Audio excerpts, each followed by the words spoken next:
Franchement, tous ceux qui parlent de paix, qui parlent de l'amour, qui sensibilisent la jeunesse pour, voilà, pour la paix et pour l'amour, pour le RAGP, je vous dis un grand bonjour. Aujourd'hui, j'ai quelque chose à dire concernant la jeunesse et concernant l'acte positif que la justice a posé récemment. Alors la famille, excusez-moi, tu sais, quand vous jeûnez comme ça, les lèvres deviennent sèches, je suis en plein air, ça rentre dans ma bouche, donc ça fait que je suis obligé de tourner la langue parce que tout devient sec un peu. Voilà, voilà pourquoi on dit que peut-être que j'ai Dagbe, vous comprenez? Vous voyez la famille, je vais vous dire une chose. Excusez-moi. Vous savez, nous sommes en politique. Surtout nous qui sommes à l'Occident ici. Nous sommes bien placés. Parce qu'aujourd'hui, on veut tout faire comme l'Europe. Non, on ne veut pas la pratiquer comme il faut. Ici, en politique, j'ai toujours dit, la politique, c'est un jeu. C'est un jeu d'échecs. C'était un jeu d'échecs. La politique, ce n'est pas la violence. À un certain moment, il peut avoir la violence quand celui d'en face, celui qui vous gère est violent.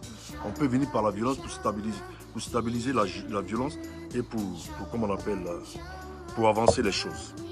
Voilà, je ne sais pas si je me fais bien comprendre. Vous savez, j'ai dit ici que moi, mon combat, c'était de changer la mentalité de la jeunesse qui nous suit. Parce que c'est très important. Nous avons suivi dans le passé des projets de certains opposants qui ont été négatifs à notre faveur.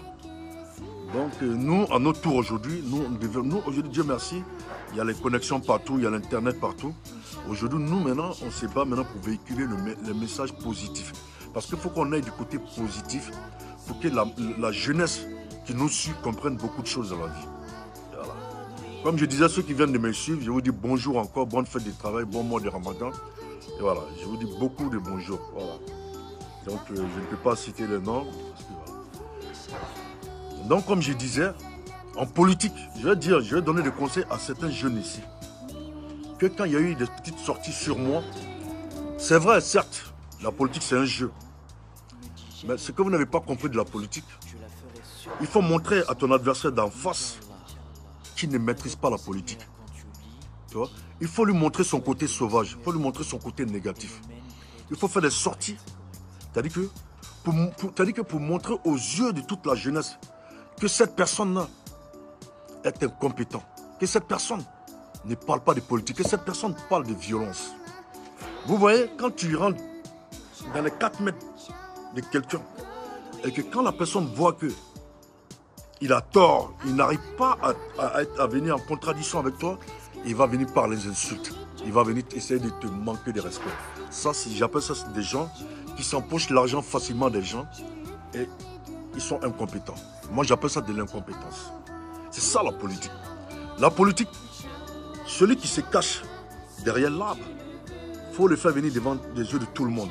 Il faut montrer son vrai visage aux yeux de tout le monde. Il faut montrer que, par exemple, ces soroïstes, ou bien ces gens de gauche, ces gens de PDCistes, qui disent, qui ont l'art de peut-être de la parole, qui viennent parler de la politique, mais ils ne s'y connaissent rien dans la politique. Parce qu'il suffit que tu touches où tu dois toucher, ils sortent tous comme des maniants, ils viennent aboyer comme des chiens. C'est des gens qui sont incompétents. C'est des gens qui ne viennent pas avec la contradiction. Donc, j'aimerais dire à cette jeunesse, à mes petits frères, quand souvent on me dit non, il y a des gens qui t'ont incité, tu n'es pas sorti, mais tu es sorti. Bonjour mon frère Kassoum Bari. Grand frère, tu ne devais pas sortir. Non, vous n'avez pas compris la politique. La politique, il faut envoyer le chien à aboyer plus. Pour que tu saches qui il est. Comme on le dit, il n'y a rien dans son caleçon. Vous comprenez? C'est ça la politique. La politique, on ne s'assoit pas derrière la caméra pour s'inventer une vie. Je vous ai dit que c'est des gens qui sont complexés. C'est des personnes qui ne peuvent rien apporter à la jeunesse. Moi, je veux apporter quelque chose à ma jeunesse ivoirienne. Moi, je veux apporter la paix en Côte d'Ivoire. Ce n'est pas parce que je suis d'un bord politique que je veux qu'il y ait la haine et le désespoir et, comment on appelle, et la guerre dans mon pays, ou le bain de sang. Moi, ce n'est pas ça mon objectif. Mon objectif principal, c'est que tous les Ivoiriens soient ensemble. Pour que tous les Ivoiriens soient unis ensemble. C'est ça mon objectif.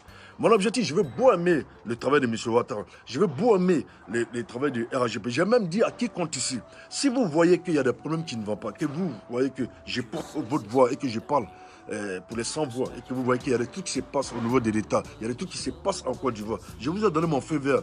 J'ai dit, rentrez en contact avec moi. Dites-moi et que moi-même, je vais vérifier. Et que quand je verrai que c'est vrai, vous verrez que je sortirai pour parler. C'est ça qui est bien au RHDP. Au RHDP, on ne cache rien comme d'autres l'ont fait dans le passé. Malgré que les mentors a tort, mais ils n'osent pas le dire qu'ils ont tort. Et moi, je trouve que ça, c'est déplorable.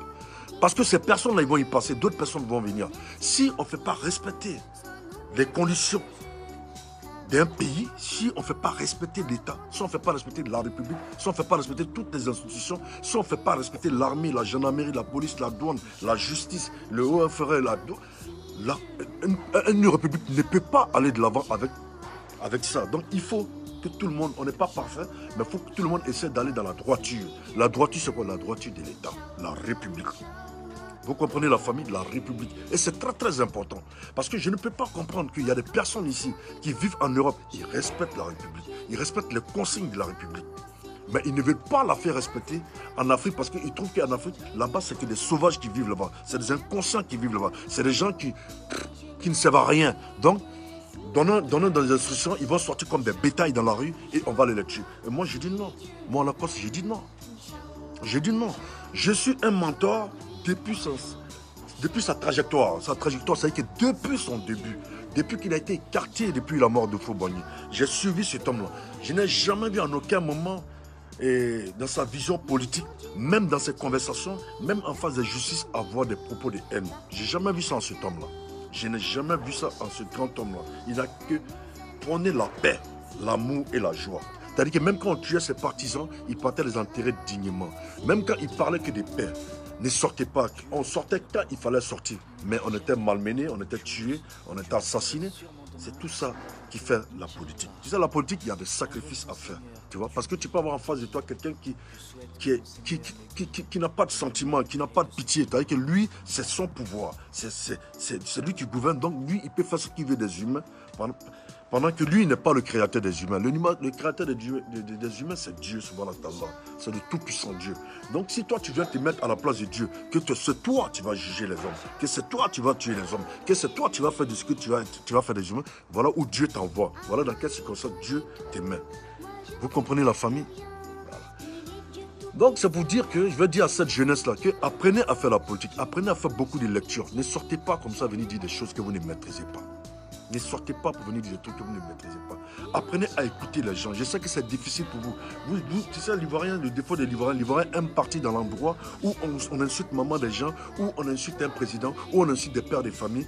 Hormis ces personnes-là, c'est-à-dire que ce soit Ouattara et tout son gouvernement, que ce soit Gbagbo, que ce soit Bidé, hormis les postes des représentants de la République, mais c'est des humains, ça fait un, de deux, c'est des personnes âgées, de deux, de trois, c'est des pères, des familles, de quatre, ils peuvent te mettre au monde. Et quand toi, tu viens t'asseoir gaillardement, insulter la maman de ces personnes, je pense que tu as un problème.